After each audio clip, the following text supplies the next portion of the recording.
উমর রাদিয়াল্লাহু তাআলা আনহুর মতো ব্যক্তি যদি এসে হুযায়ফা রাদিয়াল্লাহু তাআলা আনহুকে বলতে পারে, হে হুযায়ফা দেখো তো মুনাফিকদের লিস্টে আমার নাম আছে, আমার নামটা কোনো আছে? তখন হুযায়ফা রাদিয়াল্লাহু তাআলা বললেন, ইয়া আমিরুল মুমিনিন, আপনার নাম নাই। আল্লাহু আকবার, শুধু আপনাকে বলছি, আর কাউকে বলবো না আমি, আপনার নাম নাই। তিনি আমিরুল মুমিনিন, জান্নাতের সুসংবাদ প্রাপ্ত আশারে মুবাশশিরের একজন, তিনি দ্বিতীয় জন, তিনি বলতেছেন। আর আমরা একটু সৎকর্ম করে, একটু ভালো কাজ করে, একটু নেক আমল করে নিজেকে ভাবি যিনি আল্লাহর ওলি হয়ে গেছে। না, ফালা তুযাক্কু আনফুসাকুম, নিজেদেরকে এত তোমরা তাজকিয়া দিও না, নিজেদেরকে এত এত আল্লাহর ওলি ভাবিও না। আশা এবং ভয় দুইটার মধ্যে থাকো।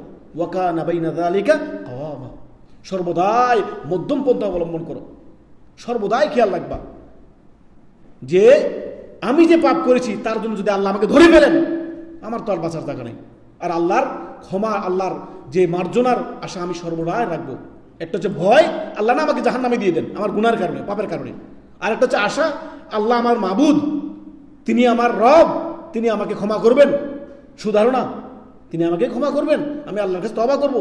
আল্লাহ বলেছেন ফাকুল তাস্তাগফিরু রাব্বাকুম ইন্নাহু কানা গাফফার, তোমরা কি করো, আমার কাছে তওবা করো, আমি তোমাদেরকে ক্ষমা করব, আমি তোমাদেরকে ক্ষমা করব।